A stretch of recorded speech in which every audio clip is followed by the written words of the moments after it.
বানাবো আমি চিংড়ি মাছের মালাইকারি। কি করে চিংড়ি মাছের মালাইকারি করি সেটা আজকে তোমাদের সাথে আমি শেয়ার করব। প্রথমে একটি কড়াইতে জল গরম করতে দেব। জলটা কিছুক্ষণের জন্য হাই ফ্লেমে রেখে দেওয়ার পর জলটা যখন গরম হয়ে যাবে পুড়িয়ে রাখা নারকেলের মধ্যে ওই জলটা দিয়ে দেব। তাহলে নারকেলের দুধটা বার করতে সুবিধা হয়। এবার কড়াইতে তেল দেব। তেলটা গরম হয়ে গেলে তার মধ্যে কেটে রাখা চিংড়ি মাছগুলো দিয়ে দেব। চিংড়ি মাছগুলো ভাজার সময় গ্যাসটা লো ফ্লেমে করে দিতে হবে। তার মধ্যে দিয়ে দেব হলুদ গুঁড়ো, লবণ গুঁড়ো দিয়ে কিছুক্ষণের জন্য চিংড়ি মাছটা সুন্দর করে ভেজে নেব। আস্তে আস্তে করে ভেজে নিলে চিংড়ি মাছটা খেতে সুস্বাদু হয়। এবার একটি মশলা করব, আদা, জিরে, কাঁচা লঙ্কা দিয়ে এটাকে সুন্দর করে ভেজে নেব। এবার আস্তে আস্তে আমার চিংড়ি মাছগুলি ভাজা হয়ে গেলে এক এক করে তুলে নেব একটা বাটিতে। গ্যাসটা আমি লো ফ্লেমে রেখে দেবো, কারণ হাই ফ্লেমে রেখে দিলে মাছগুলো বেশি চিপসে যাবে। এবার কড়াইতে আরেকটু সরষের তেল দিয়ে দেবো। তেলটা যখন গরম হয়ে যাবে তার মধ্যে জিরে আর একটা তেজপাতা ফোড়ন দিয়ে দেবো। যখন ফোড়নটা গরম হয়ে যাবে তার মধ্যে আমার করে রাখা মশলাটা দিয়ে দেবো। মশলাটা দেওয়ার পর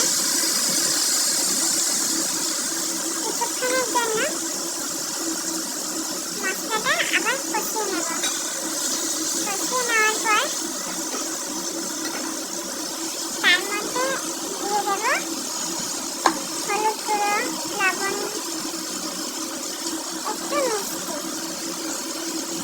একটু মিষ্টি দিলে মালাইকারির মধ্যে টেস্টটা যেন আরো সুন্দর হয়ে যায়।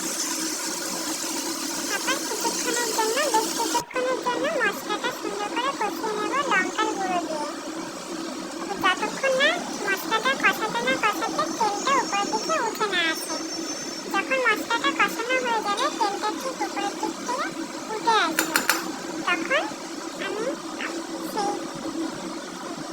নারকেলের দুধটা ওই মশলা কষানোর মধ্যে ঢেলে দেব। সুন্দর করে কষিয়ে নেওয়ার পর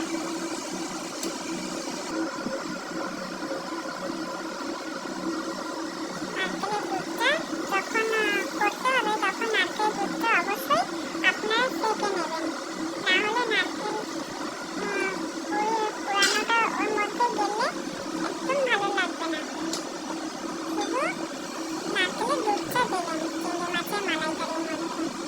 তারপর কিছুক্ষণ নাড়িয়ে চাড়িয়ে বেশ কিছুক্ষণের জন্য গ্যাসটা হাই ফ্লেমে রেখে দেবেন বেশ কিছুক্ষণের জন্য। তারপর যখন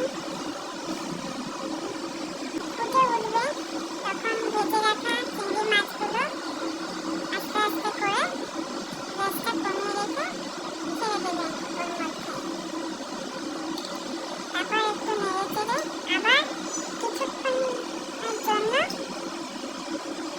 রেখে দেবেন, যতক্ষণ না দুধটা উপর থেকে তেলটা ভেসে আসছে। তারপর যখন দেখবেন তেলটা ভেসে আসছে তখন একটু নাড়িয়ে চাড়িয়ে সুন্দর করে ওর মধ্যে গরম মশলা দিয়ে আবার একটু নাড়িয়ে চাড়িয়ে গ্যাসটা অফ করে দিয়ে বাড়িতে তুলে রাখবেন।